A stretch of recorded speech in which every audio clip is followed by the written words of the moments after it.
In John chapter 15,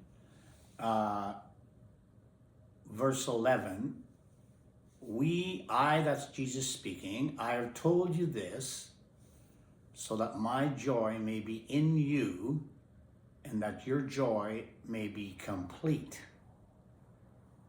In another place, Jesus speaking, when the Son has set you free, you will be free indeed. In Matthew chapter 5, when Jesus on the Sermon on the Mount speaks about, oh, the bliss of, or blessed are those who mourn, blessed are those that are persecuted for my sake, and there's various other things. That word in the Greek to the English is happy. Oh, the happiness of those who are in tune with God, basically.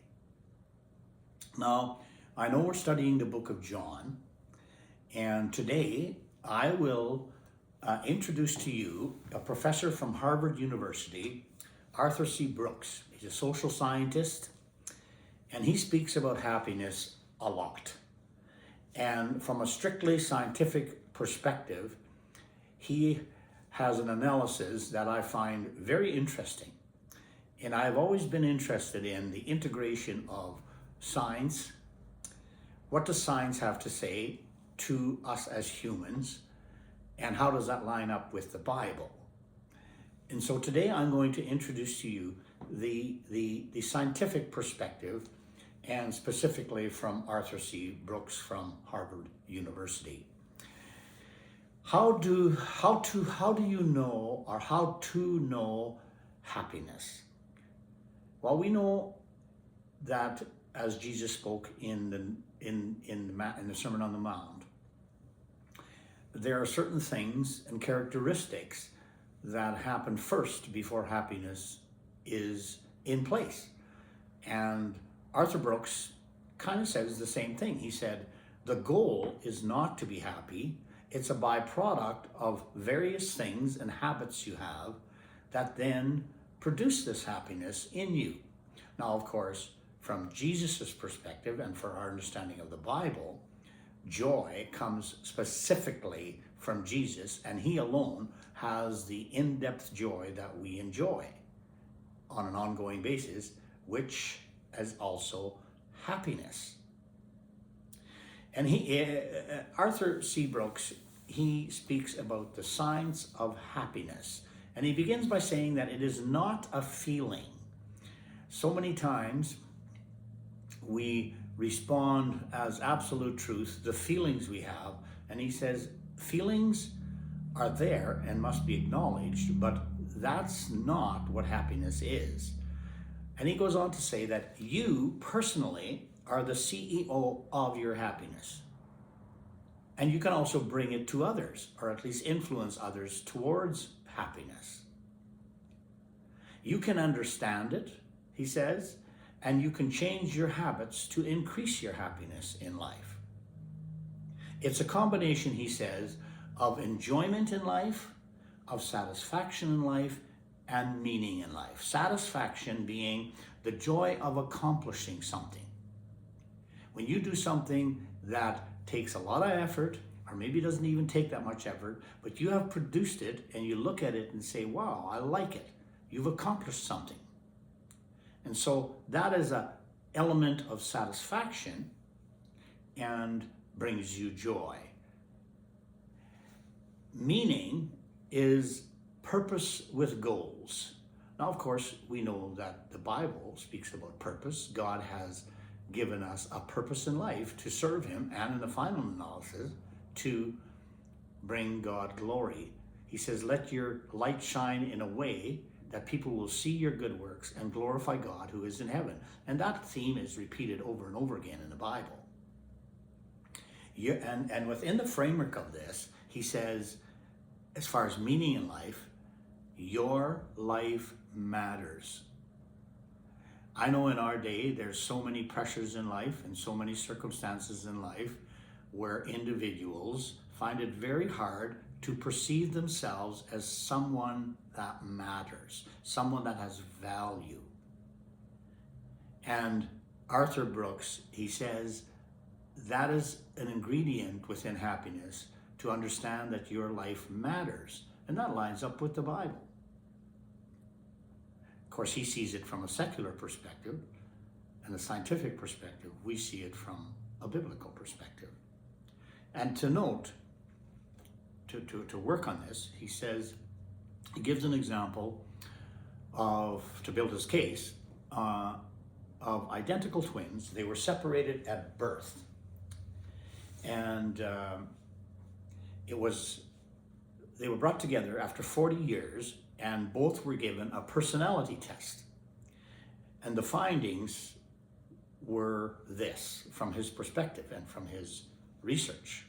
After 40 years, they discovered that with these personality tests, that 50% of their unhappiness or happiness was based on the genetic. Your mom and dad were responsible for you either being happy or not happy, to 50%. That was his finding. And then 25% of whether you were happy or not had to do with circumstances. It was circumstantial.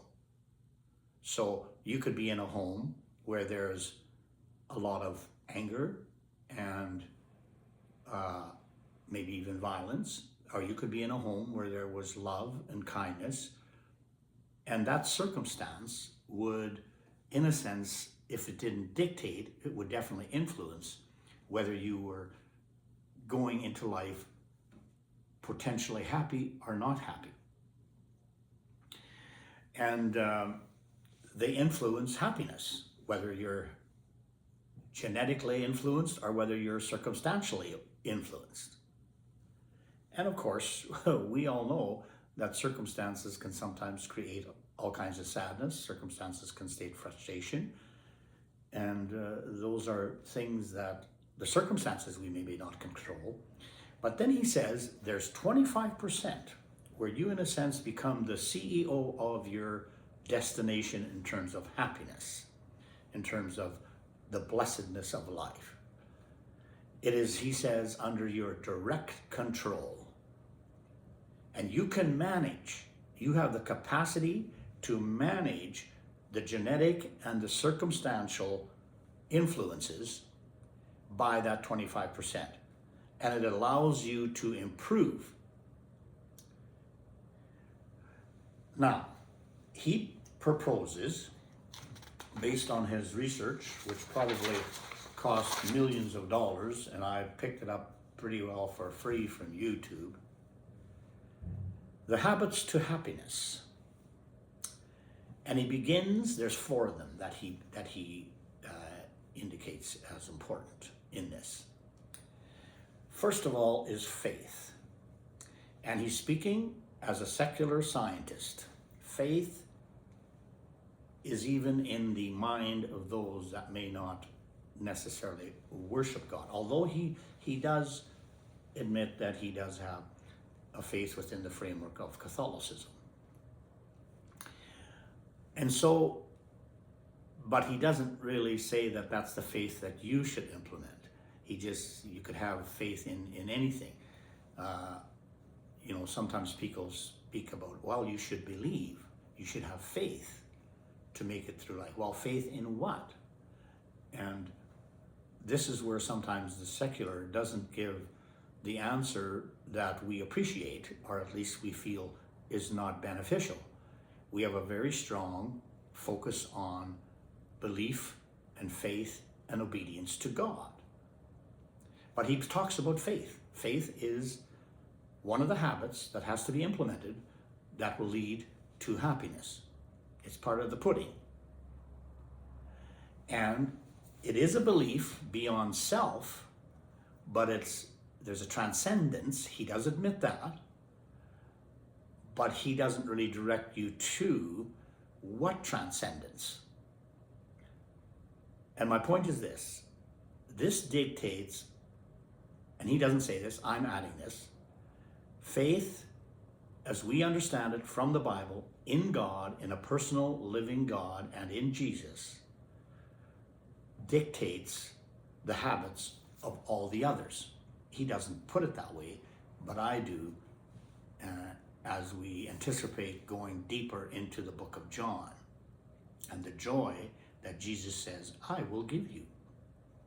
Or as in Matthew, you do these certain things, you have these attributes, and you will find that you will have, oh, the bliss of happiness. Blessed are those. So this faith is the umbrella of everything else in your life, and in particular, the three other aspects are habits that bring about a happiness that you can appreciate and that you can take through life. It's not simply, from my perspective and from my understanding of the Bible, it's not simply one of the four. It's the one that monitors and dictates how you will handle the other three habits. So faith is important, he says. And he's speaking as a secular sociologist from Harvard University. But he says the second one is family. Now we can all, to some extent, understand sibling rivalry. There's much of that happens. And we see some of this in the New Testament. He doesn't refer to it, but I will, where some family members, the father and mother, have died, and there's family members that come to Jesus and ask him, relate this to Jesus, expressing that, certain members of the family are not sharing the inheritance with us. So Jesus, what should we do? Should we go attack them? What should we do? And Jesus kind of says, what? I don't do that kind of thing. That's not what I do. I don't settle those kinds of disputes. In other words, I'm not a Judge Judy. But he does say this. He says, seek first the kingdom of God, and all these things will be added to you. So the disgruntled siblings came to Jesus thinking they would get some instruction in terms of how to deal with a specific problem. And he says, the problem is actually in your heart. Your priorities are wrong, so you're creating a problem here that from God's perspective is mediocre. And so, not that the other members of the family that were cheating, these that were confronting or asking Jesus, but Jesus makes it very clear, well, maybe you need to set some priorities straight in your own life. But so, Arthur Brooks, he notes that it's a mysterious one. Family is a mysterious one. And when I look at family and I look at the 10 grandchildren that I have and 3 great-grandchildren and the children and the camaraderie and the love and the joy that we get from our grandchildren is inexpressible, and it's a wonderful thing. And it is sad when some people simply don't have family to go to for being loved and loving. And so within the framework of family, love, as Arthur notes, is very important to keep that intact. But family is important, he says. And further, and this is part of your happiness. Apparently, as he notes, people with no family lack a certain element of happiness that those of us that enjoy family have. The next one is friendship. And he notes that there's this person-to-person contact is very significant and is lacking in our society today, with social media kind of taking over. And we should make a specific effort to do face-to-face talks and meeting with friends that support, that help, and we can appreciate, and that we know love us, and that we love them. And he divides the friendship into 2 categories. There's the real friends, and then there's the deal friends. And then he adds an interesting thing. He says the real friends are those that are, in a sense, useless friends. And he notes that he has friends that they don't need him and he doesn't need them, but they have a great friendship. And that's kind of what he means, that you're not dependent on each other for happiness, but in a sense, the byproduct is a certain level of happiness that you have. But it's not one that one is more needy than the other. Then that becomes to what he talks about, a deal friendship, where there are deals to be made that have certain objectives, and you basically use that person to meet that objective. And it's kind of a business friendship, although it may not be specifically in business. So friendship, he says, is very important. To have friends, so there's faith, family, and friendship. Those are habits.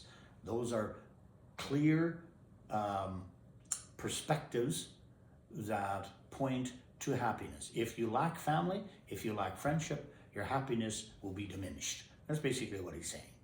And then there is the work. Work is the number 4. And part of that, he says, is the joy of it, the happiness of it, is earning success. If you have a job that is creative, that challenges you, and that you enjoy, then you are blessed. It'll contribute to your happiness.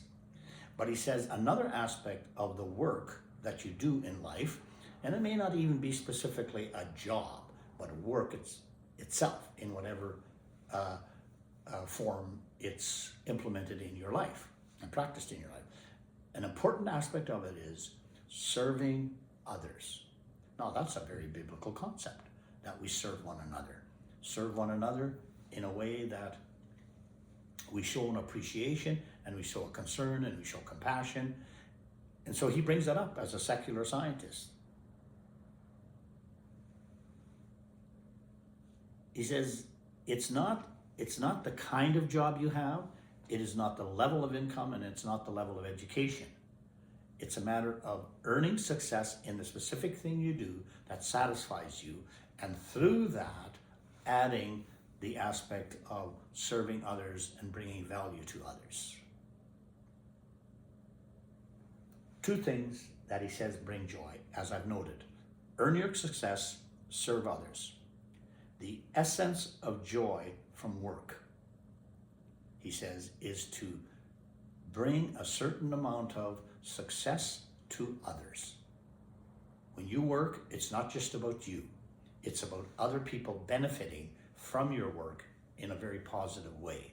That's what he is saying. And he says that is an aspect. People that practice this, they are measured with more happiness. I don't know how they measure happiness, but these scientists have a way of doing it. And that makes a lot of sense from a biblical perspective, where we are told to serve one another. There's a reward by bringing value. There's a reward we have when we bring value and happiness and even success to other people. So those are the things that Arthur Brooks proposes. And as we go through the book of John, we'll be coming back to this once in a while and say, okay, well, what do the secular people say in terms of, and how do they match up with the Bible? So just take this, think about it, and then as we go along in studying the book of John, we will find that many of these habits are important in our life as followers of Jesus. God bless you.